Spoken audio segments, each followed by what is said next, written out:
सुप्रभात। दूरदर्शन मध्य प्रदेश के एक खास कार्यक्रम नमस्कार एमपी में आप सभी का स्वागत है। कार्यक्रम की शुरुआत करें, लेकिन उसके पहले देख लेते हैं आज की तिथि क्या है।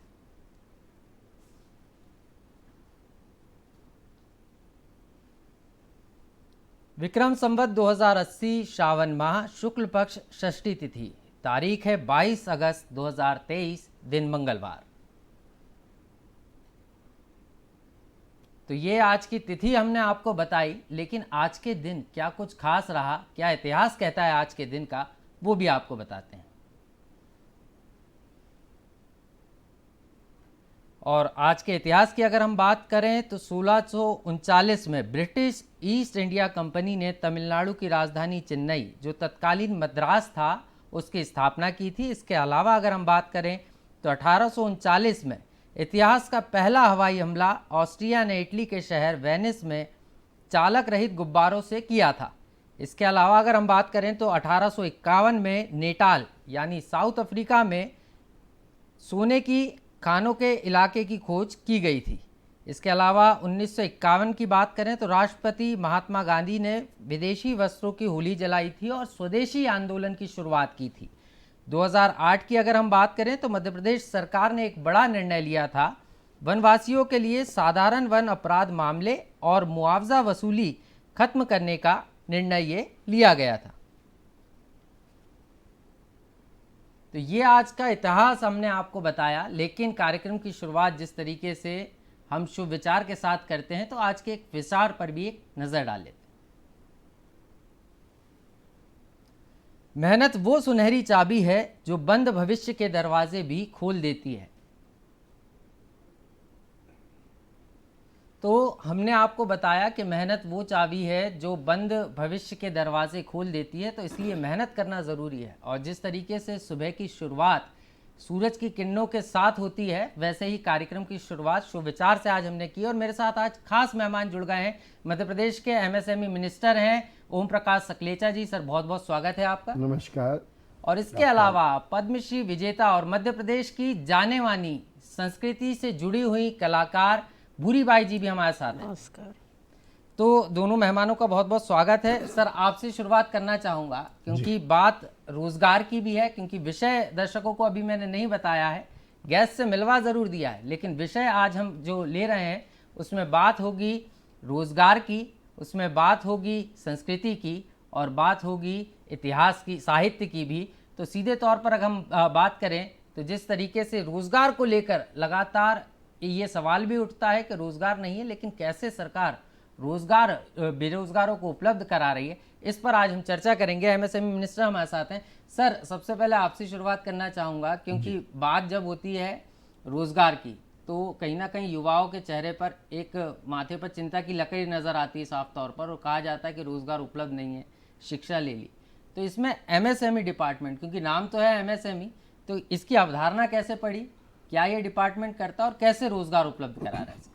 देखिए, एमएसएमई का पूरा अर्थ है माइक्रो स्मॉल मीडियम एंटरप्राइजेस जी। आजकल माननीय प्रधानमंत्री जी की परिभाषा के हिसाब से माननीय शिवराज जी का भी मत वही था जी कि केवल इंडस्ट्री ही नहीं, सर्विस इंडस्ट्री को भी उद्योग में जोड़ लिया गया है। चाहे वो कोई भी तरीके से सर्विसेज भी देता है तो वो भी एमएसएमई का पार्ट है। एमएसएमई भारत में कृषि के बाद दूसरा सबसे ज़्यादा रोजगार के अवसर सृजन करता है। जी। ये रोजगार के अवसर आखिरी छोर के सबसे छोटे गांवों से भी होते हैं और बड़े शहरों में भी है। अगर मैं थोड़ा सा इसको और परिभाषित करूं तो जैसे लार्ज इंडस्ट्री इकोसिस्टम बनाती है, वातावरण बनाती है कि इंडस्ट्रियल एनवायरनमेंट बनता है, तो एमएसएमई उसके साथ मिलके रोजगार पैदा करती है। ये दोनों साथ जब चलते हैं तो उद्योगों की बहुत तेजी से विकास होती है। और हमारे आदरणीय मुख्यमंत्री जी का सपना है कि किसान का बेटा केवल किसान ना रहे, उसके परिवार का एक सदस्य जरूर कोई ना कोई रोजगार के अवसर छोटे छोटे उद्योग हर गांव में लगे। जैसे अभी आपने बताया, जी ये एक अच्छा सुखद सहयोग है कि आज ही स्वदेशी चीज़ों स्वदेशी, का जी। उपयोग किया जाए। जी जी मैं एमएसएमई को उसी का एक हिस्सा मानता हूँ। और अभी जो हमारे माननीय प्रधानमंत्री जी का सबसे बड़ा फोकस, मुख्यमंत्री जी उसको पूरी शक्ति के साथ पूर्ण करने को तैयार हैं। जी वो जैसे फर्नीचर का इंपोर्ट होना लिटरली ख़त्म सा हो गया, टॉयज का इंपोर्ट ख़त्म सा हो गया, छोटी छोटी जो चीज़ें, जी एक समय ऐसा आया कि हर चीज़ पर हम चाइना से आधारित थे। भारत का पैसा, भारत की हमारी कमाई चाइना के नौजवानों को रोजगार दे रही थी। जी तो एमएसएमई ने इस वर्क में बहुत तेजी से काम किया, जिसके कारण बहुत तेजी से डबल डिजिट की ग्रोथ आज मध्य प्रदेश के एमएसएमई में भी है। चलिए, डबल डिजिट की ग्रोथ है, ऐसी बात जो है माननीय मंत्री जी बता रहे हैं कि युवाओं को सिर्फ कृषि से जोड़ने की बात नहीं है, क्योंकि किसान का बेटा आगे बढ़े, वो अपना स्टार्टअप भी डाले, अपना छोटा सा उद्योग लगाए, उसके लिए ये विभाग काम करता है। आगे हम ये भी समझेंगे कि किस तरीके से युवा इसका लाभ ले सकते हैं। भूरी बाई जी भी हमारे साथ हैं, पद्मश्री विजेता हैं और मध्य प्रदेश के भी कई सम्मान से जो हैं वो अलंकृत हैं। पंछी जी के पास माफ़ कीजिएगा, भूरी बाई जी के पास चलेंगे। भूरी जी, सबसे पहले तो क्योंकि आपको पद्मश्री पुरस्कार प्राप्त है और राष्ट्रीय सम्मान है देश का सर्वोच्च, तो आपकी कला में आपकी अच्छी खासी पकड़ है, इसकी शुरुआत कैसे हुई? इसकी शुरुआत तो मैंने अपने जिला झाबुआ, गांव पिटोल, जी मोटी वावड़ी के गांव में ही मैंने शुरुआत की। जी तो मुझे नहीं पता था कि मैं अपने घर की दीवारों को, जैसे शादी होती थी तो शादी वाला घर लगना चाहिए, जी त्यौहार आया तो त्यौहार वाला घर लगना चाहिए। तो मेरी माँ मेरे को थोड़ा सा बताती थी कि बेटा अपनी दीवारों को थोड़ा सा अच्छा लगे, शादी का घर लगे, जी ये त्यौहार लगे। तो मैं अपने हाथ के ही कलर बना के और लेके बैठ जाती थी। कपास की लकड़ी की ब्रूस बना लेती थी, कपड़ा फाड़ के और चिंदी बना ली, इसके दाने दाने में दीवारों पे डाल देती थी। और काला कलर में तवे को खुरुस के और काला कलर बना लिया करती थी। जी सेम कलर की पत्ती ढेर सारी इकट्ठी करके और उसको पीस के और मटके में गला दिया, मैं ग्रीन कलर बना लिया करती। हाँ जो खड़ी गेरू ऐसे मन से ही, अपने मन से ही कलर लेके और बैठ जाती थी। जो भी घोड़ा है, मोर हैं, पेड़ हैं, वो जो भी मेरे को अच्छा ही लगता था वो मैं बना लिया करती थी गांव में। अपने हाथ के कलर, हाथ की ब्रूस, शुरुआत मैंने गांव से की। और फिर मेरी शादी हो गई एक दिन। गुजरात के मेरे पति रहने वाले थे, मैं एमपी की थी। जी तो मेरा पति कहने लगे, बोले यहाँ गांव में तो इतनी मजदूरी मिलती नहीं है, जी बहुत कम मिलती है, अपन भोपाल चले। गांव में 1 रुपये मिलते थे, जी 1.5 रुपये मिलते थे। तो पति कहने लगे, बोले भोपाल में जाएं, अपन को अच्छी मजदूरी मिलती है और वहीं रहें। जी जब मैं आई पति के साथ, तो ये भारत भवन बन रहा था। जी तो भारत भवन में मैंने मजदूरी करी और मुझे नहीं पता था कौन है क्या है। जब पहली बार गांव से निकल के आई थी मैं, जी जी तो ऐसे बड़े लोगों से बात करने के लिए डरते थे, जी क्योंकि आदिवासी कभी बात नहीं करते। बात जी नहीं करते थे। जी जी तो ये दिल्ली के रहने वाले थे, जे स्वामीनाथन जी, जगदीश करके। जी जी वो भारत भवन के डायरेक्टर भी थे और बाद में पता चला वो कलाकार भी थे। जी तो रोज़ रोज़ वो आके पूछते थे, बोले आप क्या समाज हो, कहाँ के रहने वाले हैं, आपके गांव में कैसे शादी होती है और किस देवी देवता को पूजा करते हैं, मानते हैं। तो मैंने कहा हम हिंदी समझते नहीं और इनको कैसे समझाएं हम, ना हम समझ पाएंगे। तो मेरे साथ में मेरी बहन, मेरा जीजाजी भी थे। वो कहने लगे, बोले भूरी आप रोज़ रोज़ ये बोल रहे हैं, तो आप तो अपनी घर की दीवारों पे बनाती हो, जी तो उसी तरह आप बना के दिखा दो। तो मैंने कहा मैं मिट्टी कलर से बनाती हूँ और खराब हो जाता है तो मैं फिर से गोबर मिट्टी से पुताई करके अपनी दीवारों को ठीक कर लेती हूँ, जी और उनको मैं कैसे ठीक करके दूँगी।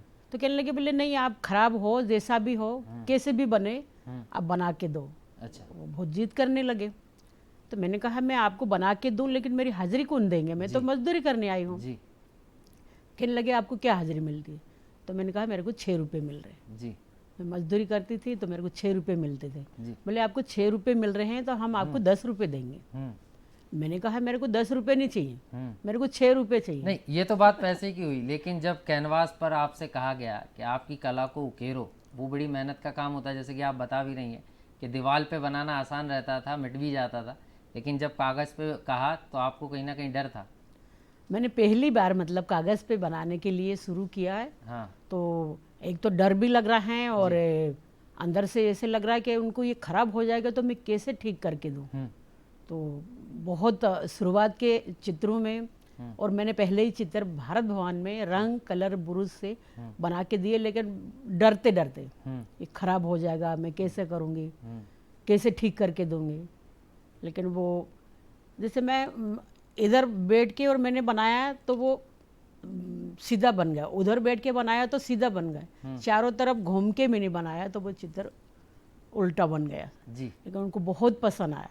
तो चलिए, भूरी बाई ने जिस तरीके से बताया, और हमने कार्यक्रम की शुरुआत भी शुभ विचार से यही की थी कि मेहनत वो सुनहरी चाबी है जो भविष्य के दरवाजे खोल देती है, और इसी मेहनत के ज़रिए भूरी बाई ने भारत भवन से अपनी शुरुआत की थी, और आज देश ही नहीं विश्व का जाना माना नाम है संस्कृति में, कला में। और जिस तरीके से अगर हम बात करें तो जो चित्र वो बनाती हैं उस चित्र की अच्छी खासी डिमांड भी, और कई जो अंतर्राष्ट्रीय स्तर पर उनके चित्र को सराहा जाता है। ओम प्रकाश शकलेचा जी भी हमारे साथ हैं। सर, आप युवाओं को रोजगार देने की बात कर रहे थे, सबसे बड़ा डिपार्टमेंट है, रोजगार भी देता है, आप कह रहे हैं छोटे छोटे। स्टार्टअप नीति भी बनाई है सरकार ने, सर ये क्या है और किस तरीके से इसका लाभ जो है जो युवा हैं वो ले सकते हैं? देखिए, स्टार्टअप नीति जी। बेसिकली हमारे युवाओं के नए नए आइडियाज़ को जी शुरू करने का एक प्लेटफॉर्म है। गवर्नमेंट ऑफ इंडिया के प्लेटफॉर्म पे रजिस्टर होते हैं पहले स्टार्टअप। जी 3000 से ज़्यादा हमारे स्टार्टअप पिछले एक साल में तैयार हुए, जिसे गवर्नमेंट ऑफ इंडिया के द्वारा रिकग्नाइज्ड है। जी और वो स्टार्टअप में मुझे बड़ी खुशी है कि 1000 से ज़्यादा महिलाओं के स्टार्टअप शुरू हुए। जी तो ये स्टार्टअप एक ऐसी चीज़ है जिसमें हम फाइनेंशियल सपोर्ट देकर उन्हें 1 साल से 2 साल तक सपोर्ट करते हैं, ताकि उनके आइडियाज़ वास्तव में ज़मीन पे आए और उसके द्वारा अन्य कई चीज़ें आएँ। अभी स्टार्टअप ज़्यादातर आईटी और इलेक्ट्रॉनिक्स में ज़्यादा आ रहे हैं, क्योंकि नए बच्चों की सोच आईटी पे ज़्यादा है। जी लेकिन धीरे धीरे इंडस्ट्री में भी, कोर इंडस्ट्री में भी काफ़ी स्टार्टअप आने का शुरुआत होना शुरू हो गई। जी ये स्टार्टअप ऐसी चीज़ है कि आइडिया किसी के भी मन में आ सकता है, और जो आइडिया आया उसको जब वास्तव में देखा जाए कि नए लोग जो होते हैं उनको जब मैंने इंडस्ट्री शुरू की थी 77 में, 1977 में, मैं नोएडा का पहला एंटरप्रेन्योर था। तो परिवार का सपोर्ट एक सीमा तक आता है, और हम अति उत्साह में जी बच्चा कमिट कर देता कि मैं इतने दिन में इतना कमा लूँगा। बिल्कुल। वो अपने दोस्तों से, रिश्तेदारों से सबसे पूंजी इकट्ठी करता है और काम शुरू करता है। फिर जो भी हर्डल के कारण, अननोन तकलीफ़ों के कारण, जो चाहे सरकारी हो, चाहे निजी हो, चाहे अन्य हो, उसके कारण उसका प्रोजेक्ट जब डिले होता है तो ओवरडन होता है, और ओवरडन होते ही परिवार के लोग बहुत दबाव बनाते हैं कि तुमने इस दिन बोला था, और वो डिप्रेशन में आता है। और उसके कारण 50% एमएसएमई, उस समय एसएसआई बोलते थे, स्मॉल स्केल इंडस्ट्री बोलते थे, वो फेल होती थी। लेकिन स्टार्टअप का यही कॉन्सेप्ट है कि उसको जो कंटिन्यू सपोर्ट सरकार देती है, और उस सपोर्ट के कारण वो एक बार प्रॉफिट में आ जाता है, फिर समाज से पैसा उठाता है, मित्रों से पैसा उठाता है, फिर केवल ग्रोथ का। इसका मतलब ये हुआ कि उसकी लर्निंग कॉस्ट, उसे काम सीखने की जो एक्सपेरिमेंट की कॉस्ट है, वो उसमें सरकार का सहयोग। इससे ही हमने इंडस्ट्री में भी अभी तय किया। अगर मैं एमएसएमई की बात करूं जी, तो एमएसएमई में हम 40% बिल्डिंग और मशीनरी में सामान्यतः सहयोग करते हैं, 40% सब्सिडी देते हैं जी। फीमेल एंटरप्रेन्योर है या SC ST का एंटरप्रेन्योर है, महिला या पिछड़ा आपके SC/ST का है तो 8% अतिरिक्त देते हैं, मतलब 48% हो गए। जी। फिर अगर वो 30% तक का एक्सपोर्ट करता है तो अनदर 10% दे देते हैं, तो मतलब हो गया 58%।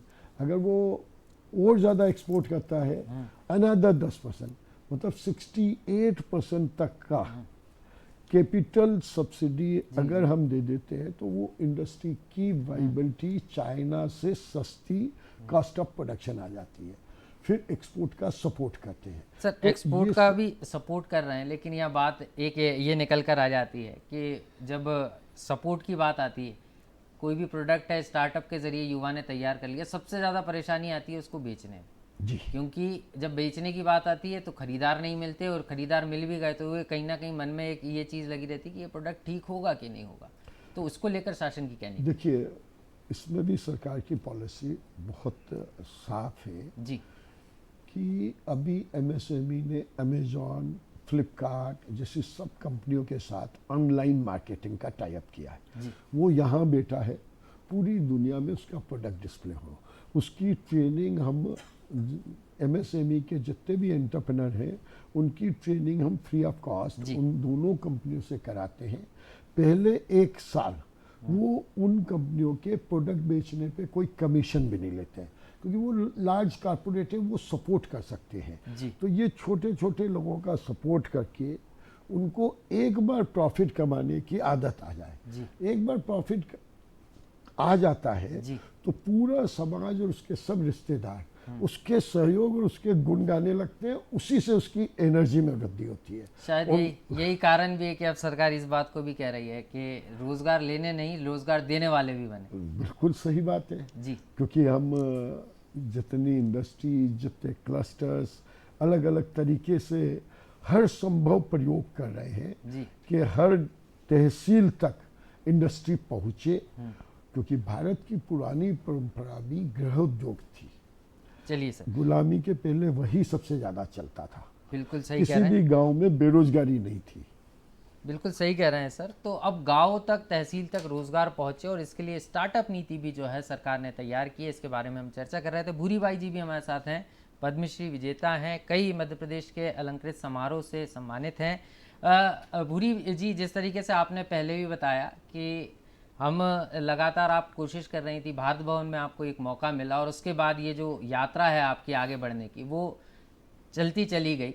लेकिन यहाँ मैं समझना चाहूँगा, जब पहला मौका तो मिल गया, उसके बाद चुनौती ये भी थी कि इस कला को आगे बढ़ाना है, खुद भी आगे बढ़ना है।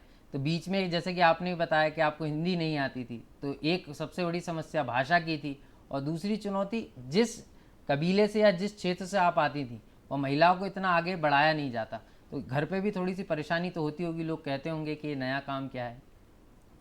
घर पे परेशानी तो बहुत ज़्यादा हुई, जी क्योंकि मैंने शुरुआत की थी तो लोगों को लगा कि भाई ये मजदूरी में इतने पैसे मिलते हैं और ये क्या काम करने जाती है, क्यों इतने ज़्यादा पैसे मिल रहे हैं। जी थोड़ा सा घर में भी भड़कावा आया, भड़काया भी, लेकिन कई दिनों तक मेरे पति को भी समझ में नहीं आया।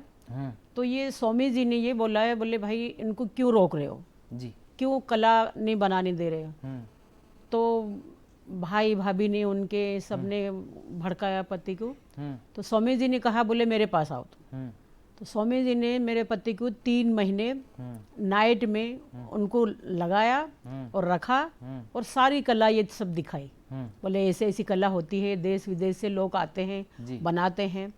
तो मेरे पति को तब से समझ में आ गया। 3 महीने रह के स्वामी जी के साथ मुझे कोई रोक टोक नहीं मिली। फिर मेरे साथ में आना जाना, बाहर जाना, ये सब करते थे, और मैंने उनको पूरी कला सिखा भी दी थी। और बस स्वामी जी का आशीर्वाद है। मैं बहुत ही जो देश नहीं देखे थे तो वो देश देख लिए मैंने। ऐसे अंदर से लगता था कि मैं, स्वामी जी रहते मेरे को कहीं बाहर विदेश में ले जाते। लेकिन मैं एक मानती हूँ कि हमारे आदिवासियों में एक पत्थर उठा के और पेड़ के नीचे रख दे, उन्हीं को मानते हैं, उन्हीं पे विश्वास करते हैं, पूजा करते हैं। हाँ, उसी तरह उनको एक देव के रूप में मैं काम शुरुआत करने से पहले मैं याद करती हूँ। तो मेरा सारा काम आसानी से हो जाता है। जी और मैंने अमेरिका भी देख लिए, जर्मनी भी होके आ गई, हांगकांग भी देख के आ गई, और बहुत उनके आशीर्वाद से मैंने अवार्ड भी ले लिए हैं। जब उनके रहते हुए सीकर सम्मान मिल गया था। देवी अहिल्या हैं, रानी दुर्गावती हैं, मध्य प्रदेश गौरव का अवार्ड है, ये पद्म श्री 5वां अवार्ड है। और अपनी कला को लेके मैं बहुत ही अच्छे से मतलब कर रही हूँ। और एक मजदूर से मुझे उनका आशीर्वाद से कलाकार की पोस्ट मिली। कलाकार के तक आपने सफ़र तय किया है, लेकिन सवाल यहाँ पर ये भी है कि अगर हम बात करें, क्योंकि आप अब दीवालों पर भी बना रही हैं, पहले आप कह रही थी घर की कच्ची दीवालों पर बनाती थी, लेकिन अब ये जो पेंटिंग है, क्योंकि हम देख रहे हैं कई बड़े बड़े सम्मान समारोह में भी आपकी पेंटिंग जो है भेंट की जाती है, तो अब पेंटिंग की डिमांड भी है। तो ये अब दीवालों पर बनाने की शुरुआत कैसे की आपने? क्योंकि दीवालों पर पेंट के जरिए जो कलाकृति है, क्योंकि मैंने देखा है कई सारी पेंटिंग्स में, दर्शकों ने भी देखा होगा कि डॉट डॉट लगा के बहुत शानदार पेंटिंग आप बनाती हैं। हाँ, थोड़ा सा क्या है कि वो मिट्टी की दीवार पे ही हम बनाते हैं, लेकिन अभी शहर में आ गया ये हमारी कला परंपराएं। पिथौरा है इनकी पहचान, लेकिन एक महिलाएं पिथौरा बनाती नहीं है जी। लेकिन मैं जो पूजा में जो चीज़ नहीं आती है उनको मैं बनाती हूँ और उनको लोगों को दिखाती हूँ। और कठिन होता है, पक्की दीवार पे जैसे रंग लगाने जाओ बह जाता है और ज़्यादा ही मतलब परेशानी होती है, जो भी होता है। लेकिन अब क्या है कि वो गांव से जो कला निकल के अब शहर में भी फैल गई है और शहर में भी बनाने का मौका मिल रहा है। तो बहुत अच्छे से ही अब थोड़ा सा आगे रास्ता मिल गया है कि हाँ ऐसा ऐसा मतलब बन सका, कहीं कपड़ों पे, कहीं कैनवास पे, कहीं दीवालों पे, तो सब पे। तो ये हमारे साथ बुरी बाई जी थी जो साफ तौर पर बता रही थी कि शुरुआत कठिन थी, लेकिन धीरे धीरे मेहनत करके उनने सफलता पाई है। और माननीय मंत्री जी भी हमारे साथ लगातार बने हुए हैं, एमएसएमई मिनिस्टर हैं। हमारे साथ एक कॉलर जुड़ गए हैं, हिमांशु जी, बहुत बहुत स्वागत है आपका। जी नमस्कार। जी हिमांशु जी, सवाल पूछिए। मैं माननीय मंत्री जी से एक सवाल पूछना चाहता हूँ जी। कि जो एमएसएमई विभाग है जी और सर के पास आईटी भी है, तो एमएसएमई को प्रोत्साहित करने के लिए आईटी का कितना उपयोग हो रहा है मध्य प्रदेश शासन में? जी बिल्कुल सर, सीधे आपसे सवाल है कि किस तरीके से। बहुत अच्छा सवाल है हिमांशु जी। जी ये सवाल बिना आईटी के आजकल कोई भी विभाग नहीं चलता है। हर विभाग में आईटी की ज़रूरत है, क्योंकि सब जानकारियां ऑनलाइन हो गई। जितनी भी हमारी योजनाएं हैं, किसी भी आदमी को किसी ऑफिस के चक्कर नहीं काटने पड़ते हैं। साथ ही सब जो उनको ग्रांट की पेमेंट, उनकी अलॉटमेंट की प्रक्रिया, उनकी फाइल का मूवमेंट, सब कुछ हर आदमी डिजिटली हर स्टेज पे देख सकता है। और उसकी पूरी दुनिया में उस टेक्नोलॉजी पे, उस प्रोडक्ट लाइन पे कहाँ कौन कौन से देश में क्या क्या टेक्नोलॉजी है, वो सब भी आईटी के माध्यम से सर्च आउट करके अपने आप को अपडेट कर सकता है।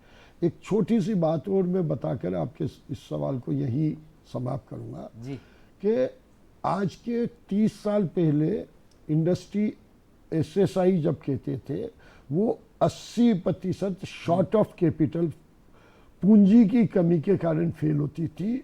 आज अगर मैं देखता हूँ तो वो शॉर्ट ऑफ कैपिटल के बजाय आज वो टेक्नोलॉजी अपग्रेडेशन के कारण तकलीफ में आती है। तो ये जो टेक्नोलॉजी के बिना कोई भी इंडस्ट्री हर साल 2 साल में अपडेट करना होता है, पहले ये 10 साल में अपडेट होती थी। तो टेक्नोलॉजी के बिना एमएसएमई का चलना, उसका सब्सिडी ऑन टाइम पहुंचना, क्योंकि एमएसएमई के लिए वो एक सबसे बड़ा चैलेंज होता है। और तीसरा, दुनिया से उसका कनेक्ट होना, फिर मार्केटिंग में सपोर्ट मिलना। तो ये सब फैक्टर टेक्नोलॉजी और आईटी के कारण है। सर एक सवाल ये भी है कि विभाग लगातार काम तो कर रहा है, लेकिन युवाओं से संवाद करना, युवाओं से जुड़ना और सरकार की योजनाएं या आपके विभाग की योजनाओं से उनको जोड़ना, तो एक सीखो कमाओ योजना तो हाल ही में शासन ने शुरू की है, लेकिन इसके अलावा और कौन कौन सी योजना है और कैसे आप सीखो कमाओ योजना का क्रियान्वयन करें? देखिए, सीखो कमाओ योजना जैसे आपने बोला जी, हमारे माननीय मुख्यमंत्री जी के मन में एक बात आई पिछले चुनाव के बाद। कांग्रेस ने एक झूठा वादा किया जी कि हम बेरोजगारी भत्ता देंगे। हमने देखा पूरे मध्य प्रदेश में हमने देखा कहीं बेरोजगारी भत्ता नहीं मिला। जी बेरोजगारी भत्ता ना मिलने के बाद उनके दिमाग में आया ये स्कीम से फिर युवा क्यों अट्रैक्ट हुआ। तो जब उसका बारीकी से अध्ययन किया जी तो पता चला कि किसी को बेरोजगारी भत्ता देकर उसको उसकी जो भी गुण है उसको अवसर नहीं मिलता है कि वो अपने गुण को प्रदर्शित करे। जैसे अभी आपने देखा भूरी भाई ने कितना स्ट्रगल किया, वो स्ट्रगल करके कैसे वो आगे बढ़ी, तो उसमें मेहनत का पैसा। तो हमने सीखो कमाओ योजना में यही तय किया कि 80% पैसा अगर वो किसी भी कंपनी में काम सीखने जाता है जो रजिस्टर्ड है ऑनलाइन, तो उसको सरकार अगर ग्रेजुएट है तो 10,000 रुपया महीना, अंडर ग्रेजुएट है तो 8,000 रुपया महीना काम सीखने की देगी, ताकि वो 6 महीने साल भर में जब काम सीख जाएगा तो उससे कई गुना ज़्यादा कमाने लग जाएगा। अब मैं बेरोजगारी भत्ता दूं तो 1 साल बाद भी उसकी स्थिति तो वही रहेगी, उसमें कोई परिवर्तन नहीं आएगा, उसके गुण जो निखारने होते हैं। तो सरकार ने गुण निखारने के लिए इस सीखो कमाओ योजना की शुरुआत करी और आज तो पहला लॉन्च माननीय मुख्यमंत्री जी अभी दोपहर में करने वाले हैं सीखो कमाओ योजना का। ये एक बहुत बड़ा अवसर है और एमएसएमई उसमें सबसे ज़्यादा अवसर प्रदान करेगी।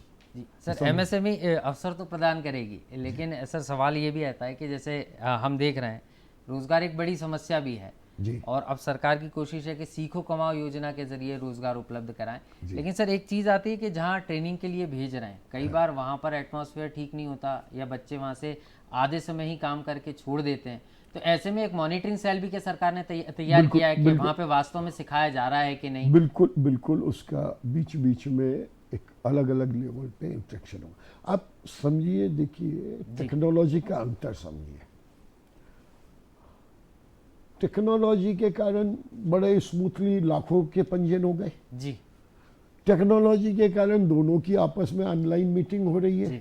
तो समझना ये पड़ेगा कि जो वर्किंग का ट्रेंड और काम का तरीका बदल रहा है उसमें हमारा नया नौजवान कैसे फिट आता है और टेक्नोलॉजी के कारण पूरा वो कितना सीखा उसका असेसमेंट भी हमारे पास आ जाता है और अगर कोई कंपनी के बाद में नहीं आएगा तो धीरे धीरे वो अपने आप डिलीट होगी। देखिए एक चीज तो पक्की है कि 2-4% कमियां आ सकती है, लेकिन क्या 2-4% की नाराजगी के कारण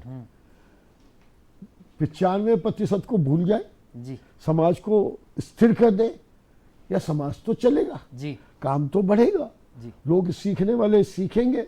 2-4% अगर आएंगे तो जब वो समस्या आएगी तो उसका निराकरण का तरीका भी ढूंढा जाएगा। तो तरीका भी ढूंढा यहाँ पर जाएगा। साफ तौर पर मंत्री जी बता रहे हैं कि सीखो कमाओ योजना के जरिए भी जो है युवाओं को रोजगार उपलब्ध कराने की तैयारी राज्य सरकार ने की है। इसके जरिए ट्रेनिंग भी दी जा रही है युवाओं को, ट्रेनिंग के दौरान कुछ आर्थिक रूप से उनकी मदद भी की जा रही है स्टाइपेंड के रूप में, जिससे उनको लिए रोजगार के अवसर खुल सके। भूरी बाई जी भी हमारे साथ हैं। भूरी जी, आप जैसे कि बता भी रही थी काफ़ी संघर्ष हो गया, लेकिन अब बात संघर्ष की नहीं है, अब बात अच्छे दिनों की भी है। अच्छे दिन तो आ गए, लेकिन अब इस कला को बढ़ाना है आगे, तो इसके लिए आपने क्या तैयारी की है? क्योंकि आपने अपने जिस तरीके जानकारी हमारे पास है कि अपने जो बच्चे हैं उनको भी ये कला सिखाई है, इसके अलावा अपने क्षेत्र के लोगों को भी इससे जोड़ने के लिए आप काम करना चाहती हैं? देखिए, मैं अपने परिवार में तो मैंने बेटे बहू को मेरी अपनी कला सबको बांट के रखी कि आज मैं हूँ और कल नहीं रहूँ तो मेरी कला जिंदी रखेंगे जी। और जहाँ भी मेरे को बुलाते हैं बच्चे को सिखाने के लिए, महिलाएं सीखती है देख देख के और कहते हैं भूरी बाई से कला सीखना है, तो मैं उनको भी सिखाने जाती हूँ। और मैं अभी ये कलाकार के जो बच्चे हैं, लड़की हैं, जिसको इच्छा है बनाने की, उनका भी मन करता है, तो मैं उनको भी सिखाऊंगी और मेरी कला और आगे बढ़ाऊंगी। कला आगे बढ़ाएंगी। सरकार से कितना सहयोग मिला? क्योंकि आपने ये तो बताया भारत भवन से शुरुआत हुई, लेकिन अब बात आती है क्योंकि सरकार यहाँ पर एक भूमिका में भी है कि युवाओं को भी अब रोजगार देने की बात हो रही, तो आपको लगता है कि इस कला को सीख के भी एक बेहतर रोजगार मिल सकता है? क्योंकि कहीं ना कहीं युवाओं को ऐसा लगता है कला से कोई रोजगार नहीं मिलेगा, लेकिन आप तो रोजगार भी मिला है, कला भी मिली है, नाम भी मिला है। देखिए वो थोड़ा सा क्या है कि वो मेहनत करो, जी आगे बढ़ते रहो। जी। सोचो मत कि मैं आज कमाऊं, इतने कमा लूं। वो जब मेहनत करोगी तब आगे मिलेंगे। वो मेहनत करने का फल तो मिलता ही है। जी। मेरा कहना ये है कि मैं वही सिखाती हूँ, जो बच्चों को भी कला अपनी करते रहो, वो कभी ना कभी तो बिकेगी। लेकिन और भी काम करते रहो। एक कला के पीछे वो मतलब होता नहीं है, पूरा होता ही नहीं है। मैंने बहुत सारी मेहनत करी, मजदूरी करी, खेती करी और ऐसे अपनी कला भी करती रही। मैं कोई काम को छोड़ा नहीं, मैं कोई करती काम को रही। आपने छोड़ा नहीं, लेकिन पद्मश्री तक का जो सफर रहा, काफी कुछ अच्छी चीजें भी हुई होंगी, बीच में निराशा भी आई होगी, लेकिन जब पद्मश्री के लिए आपका नाम आया, वो अनुभव कैसा था? देखिए वो जो भी हैं, जितने भी अवार्ड मिले, जी। मुझे कोई पता नहीं। ऐसे कहते हैं कि किसी को मिलो या कहीं लिख के दो आगे, मतलब अवार्ड के लिए। लेकिन ऊपर वाले ने मेरे कैसे, किसका आशीर्वाद है, ऊपर वाले का या स्वामी जी का, मैं मानती हूँ। जब मेरे को पद्मश्री का जो खबर मिली 4 घंटे पहले, कोई खबर नहीं है, ना कहीं चर्चा है, ना कुछ नहीं। दिल्ली से फोन आया तो बोले भूरी बाई बोल रही है, तो मैंने कहा हाँ भूरी बाई बोल रही हूँ जी। बोले आपकी कला मैंने देखी है और बहुत अच्छी है, लेकिन आप इतना, उन्होंने ये बताया, बोले आप वेट कीजिएगा 4 घंटे, ना तो किसी बच्चों को, ना तो ऑफिस में, ना तो घर में, किसी को मत बताइए। मुझे एकदम से मुझे डर लग गया। मैंने कहा ऐसा मैंने क्या कर दिया जी। और डर तो लगा। बोले वो उसने ये भी बताया कि मैं पुलिस वाला है और वो डायरेक्टर रह चुका था, लेकिन मेरे को ध्यान में नहीं आया था जी। हमारे हेड ऑफिस में। जी जी। तो उन्होंने मेरी कला देखी थी। जी। फोन आया तो मैं एकदम से घबरा गई। मैंने कहा अब मेरे बेटों ने कुछ कर दिया या मैंने कुछ कर दिया, ऐसा क्या कर दिया। जी जी। मैं 4 घंटे तक मैं अंदर से मतलब ऐसे घबराती रही, अब क्या करूं, बताने के लिए भी मना करा। जी। फिर मैं ऑफिस से निकल गई, जाते जाते भी सोचते गई क्या हुआ होगा। दिल्ली से फ़ोन आता है तो एक डर भी लगता है। तो रात के 8 बज गए थे, तब उन्होंने नहीं फ़ोन लगाया। मेरे को दूरदर्शन से यहाँ से फ़ोन आया, ये कहाँ से, बोले भूरी भाई आपका इंटरव्यू लेना है। मैंने कहा मैं कहाँ इंटरव्यू देने आऊँ, मेरे को टाइम नहीं है। मैंने मना कर दिया। नहीं बोले आपको ज़रूरी है आपकी इंटरव्यू। मैंने कहा कल देखूंगी, टाइम मिले जी तो बता दूंगी। कहने लगे आपको कोई खबर मिली है? मैंने कहा कोई खबर नहीं मिली। बोले आपको अवार्ड मिल रहा है। जी। मेरे को तो पता नहीं है अवार्ड मिल रहा है क्या हो रहा है। फिर हमारे अधिकारी का फ़ोन आया, बोले आपको कहीं से फ़ोन आया था? मैंने कहा सर फ़ोन तो आया था। जी जी। लेकिन मैंने मना कर दिया। तो मतलब ये आपका अवार्ड का सफ़र था कि किस तरीके से अवार्ड मिला, पद्मश्री आपको इससे सम्मानित हुई आप। लेकिन यहाँ पर एक सवाल और भी, एक छोटा सा सवाल और पूछना चाह रहा था मैं कि युवाओं से क्या कहना चाहेंगी आप, क्योंकि अब प्रकृति से प्रेम करते हैं आदिवासी, और लगातार आपकी पेंटिंग्स में भी नज़र आता है कि प्रकृति के कई सारे, और आप पूजा भी उनकी करती हैं। तो युवाओं को क्या कहना चाहती हैं, क्या संदेश देना चाहती हैं कि प्रकृति से भी जुड़े रहिए और कला से भी जुड़े रहिए? दोनों से जुड़े रहें, विश्वास करें। विश्वास बहुत बड़ी चीज़ होती है कि एकदम से कहाँ पहुंचा देती है। मैं विश्वास करती हूं। शुक्रिया भूरी जी हमारे साथ जुड़ने के लिए। तो ये भूरी बाई थी, पद्मश्री से सम्मानित हैं, जो साफ तौर पर बता रही थी कि विश्वास अपने आप पर करिए, मेहनत करते रहिए, सफलता ज़रूर मिलती है। फिलहाल रुक रहे हैं एक छोटे से ब्रेक के लिए, जल्द हाजिर होते हैं, आप बने रहिए हमारे साथ।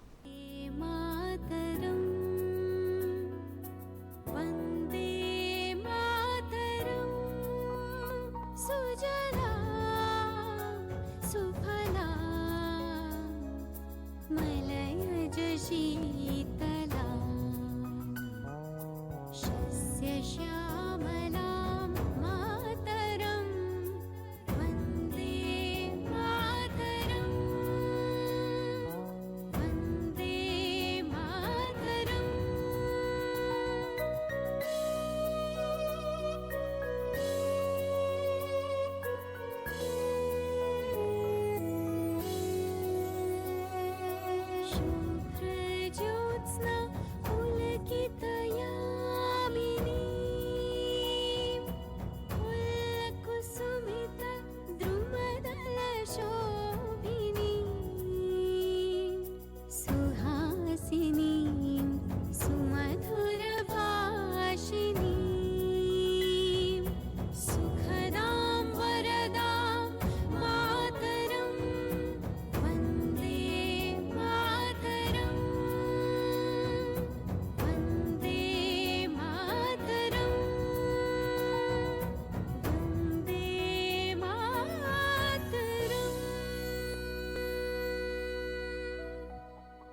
तो दर्शकों, ब्रेक के बाद एक बार फिर आपका स्वागत है और हम चर्चा कर रहे हैं कि किस तरीके से रोज़गार की हमने बात की है, संस्कृति की बात की है और इसके अलावा साहित्य की बात भी हम करेंगे। हमारे साथ साहित्यकार भी जुड़ेंगे, लेकिन सबसे पहले बात करते हैं, हमारे साथ एमएसएमई मिनिस्टर ओम प्रकाश सकलेचा जी हैं। सर, बात हम रोज़गार सृजन की कर रहे हैं और लगातार बात युवाओं से भी, युवाओं के सवाल भी आए हैं, लेकिन इस स्टार्टअप नीति के साथ साथ आपने एक सिंगल विंडो सिस्टम भी तैयार किया है कि कोई स्टार्टअप डालना चाहता है तो क्या उसका कोई समय फ्रेम रखा है कि स्टार्टअप के लिए अप्लाई करें, इतने महीने में जवाब आ जाएगा, इतने महीने में प्रोग्राम सेंक्शन हो जाएगा आपका और उसके बाद आपको इसका लाभ मिलने लगेगा, या कोई? जी देखिए, पूरा स्टार्टअप की नीति हो जी या एमएसएमई की नीति हो, क्योंकि हर डाटा ऑनलाइन हो गया जी तो सब पे कंट्रोल, ध्यान पूरे प्रशासन का आ जाता है। कहीं पे भी डिले होती है, जैसे अगर मैं इंडस्ट्री की बात करूं जी तो इंडस्ट्री में पहली बार क्लस्टर फॉर्मेशन का काम शुरू हुआ। जी उसका कारण था क्लस्टर फॉर्मेशन की शुरुआत करने के पीछे कि इंडस्ट्री का फॉरवर्ड और बैकवर्ड इंटीग्रेशन एक जगह हो जाए जी तो उससे कॉस्ट ऑफ प्रोडक्शन उस प्रोडक्ट की एकदम कम आ जाए। निश्चित रूप से सर, माफी के साथ रोक रहा हूँ, एक कॉलर जुड़ गए हमारे साथ, रवि जी जुड़ गए हैं भोपाल से। बहुत बहुत स्वागत है रवि जी आपका कार्यक्रम में। जी नमस्कार। जी, सवाल पूछिए सर। मैं माननीय मंत्री जी से एक चीज जानना चाहता हूँ जी। कि मैं अपना खुद का रोजगार शुरू करना चाहता हूँ। मेरी उम्र 24 साल है जी। तो मुझे क्या करना होगा? डीआईसी के खुद का स्टार्टअप डालना चाहता हूँ। नहीं, स्टार्टअप डालना है तो सबसे पहले दिल्ली में डीपीआईपी पे आपको रजिस्ट्रेशन कराना पड़ेगा। वहाँ गवर्नमेंट ऑफ इंडिया के रजिस्टर्ड स्टार्टअप को हम तुरंत आर्थिक सहयोग भी देते हैं, उनके ऑफिस का किराया भी देते हैं। अगर आपके पास उसकी कमी होगी, आपको जितने लोगों को रखकर आप ट्रायल करेंगे उनके लिए सपोर्ट सिस्टम भी देते हैं और हम आपका सहयोग तुरंत करना शुरू कर देते हैं। स्टार्टअप का पंजीयन दिल्ली से पहले होता है, उन्हीं को हम रजिस्टर्ड स्टार्टअप मानते हैं, उसे हम तुरंत अपने यहाँ पे भी रजिस्टर कर लेते हैं। जी, तो सर ने सीधे तौर पर बताया कि ऑनलाइन प्रोसेस है, केंद्र सरकार के पोर्टल पे आपको रजिस्टर्ड कराना होगा। दर्शकों, ये जो हमारा कार्यक्रम है, फोन इन लाइव कार्यक्रम है, हमारे जो विशेषज्ञ हैं उनसे आप सीधे तौर पर जुड़ सकते हैं। टेलीविज़न स्क्रीन पर आपको टेलीफोन नंबर्स दिखाए जा रहे हैं और पूरी तरीके से निःशुल्क नंबर है, टोल फ्री नंबर भी इसमें है। इस पर कॉल करके आप माननीय मंत्री जी से और जो हमारे साथ साहित्यकार हैं उनसे भी सवाल कर सकते हैं और अपनी जिज्ञासाओं का समाधान पा सकते हैं। हमारे साथ महेश सक्सेना सर भी जुड़ गए हैं, साहित्यकार हैं वरिष्ठ, उनको साहित्यकार सम्मान से ही सम्मानित किया गया। सर, सबसे पहले तो आपसे यही समझना चाहूँगा, क्योंकि बात रोज़गार की हो रही है और आजकल हम ये देख रहे हैं कि रोज़गार को लेकर बच्चे में 5वीं क्लास के बाद से ही माता पिता का एक रहता है, अभिभावकों का मन कि इस बच्चे को कलेक्टर बनाना है, कोई सोचता है हमें इंजीनियर बनाना है और प्रेशर भी आ जाता है। तो साहित्य के दृष्टिकोण में, क्योंकि आप बाल साहित्य पे भी काफ़ी काम करते हैं, उसको आप कैसे देखते हैं और ऐसे लोगों को आप क्या समझाना चाहते हैं? देखिए, आपने रोजगार की बात की ना, तो अभी जो भारत सरकार की जो राष्ट्रीय शिक्षा नीति आई है वो रोजगार परक ही है। वो यानी अब बच्चे को बहुत सारी ऐसी ट्रेनिंग दी जाएंगे, प्रशिक्षण दिए जाएंगे जिससे जाकर के वो अपने रुचि का, चाहे कारपेंट्री का हो सकता है, टेलरिंग का हो सकता है, संगीत का हो सकता है, इन सारे में जाकर के वो एक रोजगार भी प्राप्त कर सकता है। तो मैं बच्चों को ये बताता हूँ कि अब वो चिंता आप छोड़ दीजिए, क्योंकि हमारी शिक्षा नीति में रोजगार के अवसर भी आगे जाकर के आपको मिलने वाले हैं। केवल पाठ्यक्रम ही, बेसिक पुस्तकें ही नहीं पढ़ना है।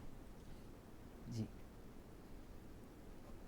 सर, क्योंकि बात प्रेशर की भी हो रही है, अब शिक्षा नीति तो बन गई, लेकिन जो बच्चे हैं, क्योंकि आप बच्चों के लिए लिखते भी हैं, कहानियां भी लिखते हैं, कविताएं भी लिखते हैं, तो उसकी 2 पंक्तियां भी चाहूँ। नहीं, जैसे बच्चों के लिए क्या लिखता हूँ मैं, ये जानना चाहते हैं? जी। तो बच्चों के लिए जो बाल कविताएं मेरी, और बच्चों को मैं श्रम की तरफ भी प्रेरित करता हूँ, और आज भी अपने श्रम की बहुत सारी बात हुई अभी जी। तो मेरी एक कविता है, बोलो श्रम की जय बोलो। श्रम करने से ही जीवन में होती है सुख की वर्षा जी। जिसने आलस किया वही जीवन भर है तरसा। क्या बात। श्रम ही है श्रृंगार हमारा, श्रम ही है भगवान, और श्रम न किया तो कहाँ देखेंगे हरे खेत हंसते खलिहान। क्या बात है सर, क्या बात। श्रम के द्वारा बंद द्वार अपने जीवन के खोलो, बोलो श्रम की जय बोलो। क्या बात है, बोलो श्रम की जय बोलो। सर लौटूंगा आपके पास, एक कॉलर जुड़ गए हैं प्रवीण जी हमारे साथ। प्रवीण जी बहुत बहुत स्वागत है, पूछिए सवाल आपका। जी माननीय मंत्री जी को सादर प्रणाम। नमस्कार।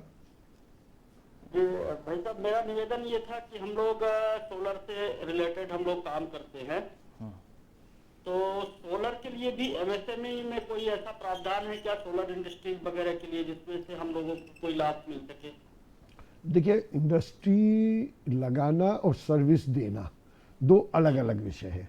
सोलर में भी आप क्या सोलर पैनल बनाते हैं या सोलर पैनल इंस्टॉल करते हैं, ये थोड़ा सा, हाँ, ये थोड़ा सा आप बताएंगे तो मैं आगे थोड़ा सा बताऊं। आप मैन्युफैक्चरिंग में सर है? लाइन कट गई है सर, लाइन कट गई है, लेकिन अगर हम बात करें तो जिस तरीके से उनका सवाल यही था, अगर सर्विस प्रोवाइडर हैं तो लाभ नहीं मिलेगा, लेकिन अगर वो किसी तरीके से बाहर से रॉ मटेरियल लाकर प्रोडक्ट बना रहे हैं तो क्या इसका लाभ मिल सकता है? यस, प्रोडक्ट मैन्युफैक्चरिंग होगा जी तो ग्रांट मिलेगी। जी सर्विस इंडस्ट्री है तो हम एक नई योजना, मुख्यमंत्री उद्यम क्रांति योजना, जी उस उद्यम क्रांति योजना में 50 लाख तक का ऋण बिना गारंटी के देते हैं ताकि वो अपना काम शुरू कर सके। जी। दूसरा, उसमें हम इंटरेस्ट का ग्रांट देते हैं, इंटरेस्ट सब्सिडी देते हैं। जी। इंटरेस्ट सब्सिडी के माध्यम से उसका सहयोग होता है जी ताकि वो और तेजी से आगे बढ़े। तो हम केवल इंडस्ट्री ही नहीं, सर्विसेज को भी बढ़ावा देना चाहते हैं, क्योंकि धीरे धीरे सर्विसेज में ज़्यादा एम्प्लॉयमेंट जनरेट होगा इंडस्ट्री के माध्यम से। जैसे अभी अभी चर्चा में एक बड़ा महत्वपूर्ण बिंदु आया, जी जिस पे मैं भी थोड़ा सा आउट ऑफ बॉक्स कमेंट करना जी, चाहूँगा जी। सक्सेना जी की बात पे, जी जी कि पहले शिक्षा नीति जो हमारी थी फॉलो द इंस्ट्रक्शन पे थी, जी जी कि जितना शिक्षक ने बोला अक्षर से वो करना। जी फॉलो द इंस्ट्रक्शन में उस बच्चे को केवल रट्टाफिकेशन होता था, इसलिए उसकी जो स्किल डेवलपमेंट होती थी वो अटक जाती थी। अब जो नई शिक्षा नीति में बात आई है जी। वो अप्लाई द माइंड आ गई। अप्लाई द माइंड का मतलब बच्चा अब उसको सोचने पे मजबूर करो और उसकी क्रिएटिविटी उसके अलग अलग स्किल सेट में निखरे, और उसी लिए ये शिक्षा नीति बदली और वो अप्लाई द माइंड ही हमारे एमएसएमई का या स्टार्टअप का बेस लाइन है। तो अप्लाई द माइंड को लेकर नई शिक्षा नीति बनाई गई है, ये बात सर बता रहे हैं और साफ तौर पर कह रहे हैं कि युवाओं को अब किसी भी दबाव में नहीं या उन पर किसी और की मर्जी से रोजगार नहीं बताया जाए कि कैसे रोजगार उनको मिले। हमारे साथ महेश सक्सेना सर भी जुड़े हुए हैं। सर, बात ये युवाओं की भी हो रही है, रोजगार की भी हो रही है, और आपने श्रम की बात भी कही और बहुत अलग अंदाज में कही। कुछ और पंक्तियां भी मैं सुनना चाहूँगा, क्योंकि जो लोग हैं निराश हो जाते हैं, मौका नहीं मिल रहा, कई बार ये भी कहते हैं कि हमें मौका तो मिल गया लेकिन मेहनत उतनी शिद्दत से करते नहीं, तो उनको आप क्या कहना चाहते? मेहनत तो आज का जो युवा है बहुत शिद्दत से ही कर रहा है। और बच्चों में आज कोई ना कोई उनका उद्देश्य भी उनके मन में पनपता रहता है। यानी वो आज बच्चे बहुत जागरूक बच्चे हैं। वो ऐसा नहीं है कि केवल पढ़ते ही पढ़ते रहें। वो अपने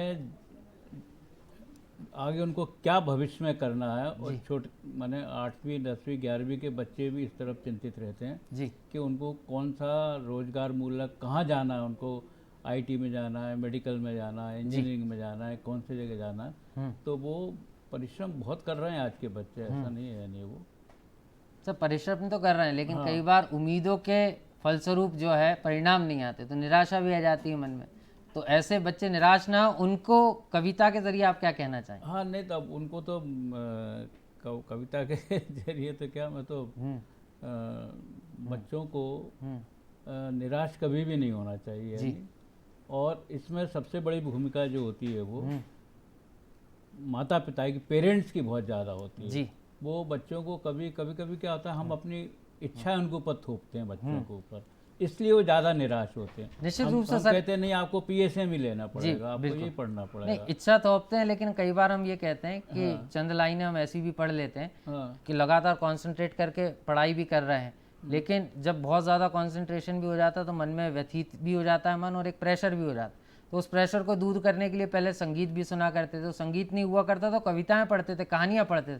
तो ऐसी कुछ कहानियां, कविता हमारे दर्शक भी आपसे सुनना चाहते हाँ, नहीं तो कविताएं तो बच्चों को पढ़ना ही चाहिए, और कविताएं वास्तव में जो है वो बच्चों को ज्ञानवर्धन भी करती हैं हैं। जी और उनको आत्मविश्वास भी उनका बढ़ाती हैं वो। जी अब मैं तो छोटे छोटे बच्चों के बीच काम करता हूँ मैं, जी जी तो मैं बच्चों को बताता हूँ कि देखो आज बच्चे बहुत सारे रिश्तों के बारे में जैसे भूलते जा रहे हैं। जी जी जी तो मैंने कविता में बताया कि देखो पापा के पापा दादाजी, जी अब एक रिश्ता पता लग गया। जी पापा की मम्मी है दादी, हाँ पापा को भी खूब डांटती, दादी की है ऊंची गादी।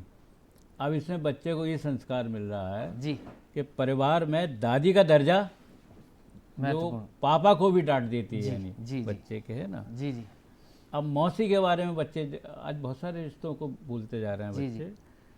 मम्मी जी की बहन हमारी लगती है प्यारी मौसी जी, जी माँ की सूरत जैसी है पर माँ से भी न्यारी मौसी।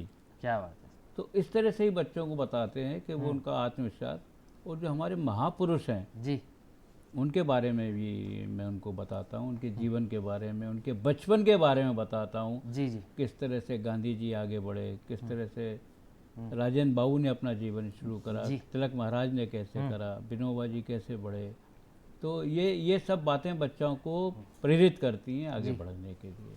जी बिल्कुल, निश्चित रूप से सर लगातार जो है ये बता रहे थे सक्सेना जी कि यहाँ पर आगे बढ़ने के लिए आपको मेहनत भी करना पड़ेगी, लेकिन कविताओं के ज़रिए भी आप अपना ज्ञान भी बढ़ा सकते हैं और अपने मन को कुछ देर के लिए हल्का भी कर सकते हैं। कल्पना जी भी हमारे साथ एक कॉलर जुड़ गई है नीमच से। बहुत बहुत स्वागत है कल्पना जी, आपका सवाल पूछिए। जी धन्यवाद। जी जी सवाल पूछिए आपका। सर मैं ऐसा पूछना चाह रही थी कि अभी आप आईटी सेक्टर में उद्यमी के लिए कोई नई योजनाएं चालू कर रहे हैं? नहीं, आईटी सेक्टर में ऑलरेडी बहुत सारी योजनाएं हैं, और आईटी की नई पॉलिसी अभी 1 महीने पहले हमने सब आईटी से रिलेटेड जो भी काम करना चाहते हैं उनकी सुझाव पे पूरी पॉलिसी का फ्रेमवर्क डाला है। और ये जो नई पॉलिसी है ये भी उतनी ही फ्रेंडली और उतनी ही एनकरेजिंग है जितनी एमएसएमई की पॉलिसी है।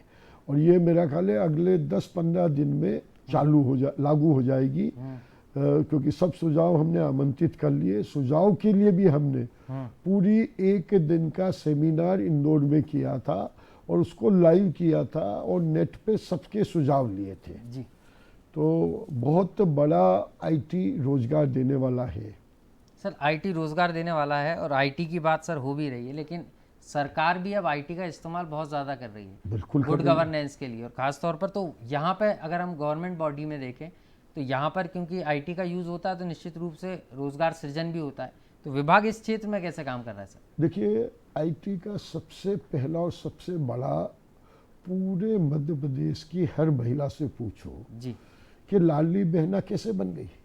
25 दिन में 1.25 करोड़ बहनों को लाडली बहना बना दिया आईटी ने। अगर आईटी नहीं होता, दुनिया का सबसे पहला रिकॉर्ड है कि 20 दिन में उसका सॉफ्टवेयर बना, जी 25 दिन में उसका एग्जीक्यूशन हुआ, 20 दिन में उसका रिकंसाइल हुआ, वेरीफाई हुआ, जी और उसके बाद ऑनलाइन पेमेंट होना शुरू हो गया। अब ये आईटी का इससे ज़्यादा बड़ा जीता जागता उदाहरण क्या होगा?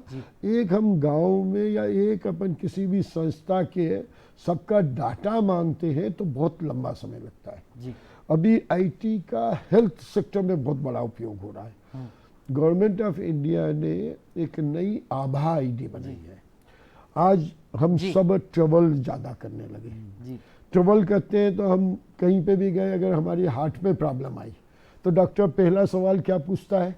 पुराना ईसीजी लाओ, सही नए बात। ईसीजी की तुलना। जी आज मैं आईटी से मैंने मेरी विधानसभा के पूरे 2 लाख लोगों का पूरा डाटा हेल्थ का, चाहे heart, liver, kidney, bone density, thyroid, जी बीपी, शुगर, सबका डाटा ऑनलाइन आभा से कनेक्ट कर दिया। अभी ऑलरेडी हम आभा में 20,000 का डाटा क्रॉस कर चुके हैं, जो पूरे भारत में सबसे ज़्यादा मेरी विधानसभा का है। और वो डाटा आज एक किसी भी फार्मास्यूटिकल कंपनी के लिए डाटा बन गया।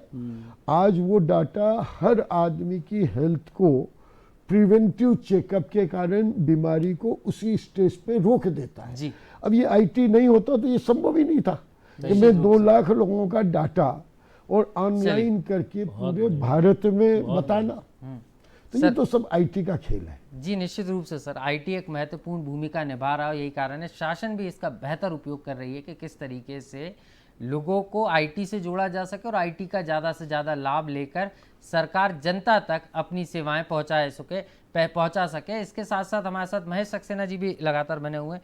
महेश सर, आपसे ये समझना चाह रहा था, आईटी की भी बात हो गई और जब हम बात करते हैं साहित्य की, तो साहित्य भी अब तेजी के साथ विकास की नई नई इबारत लिख रहा है। साहित्य में भी कई सारे परिवर्तन आ गए। पहले कागज पे लिखा जाता था, अब कीबोर्ड आ गया है। तो कुछ टेक्नोलॉजी को लेकर भी आपने लिखा है जो बच्चों को आप समझाते हैं?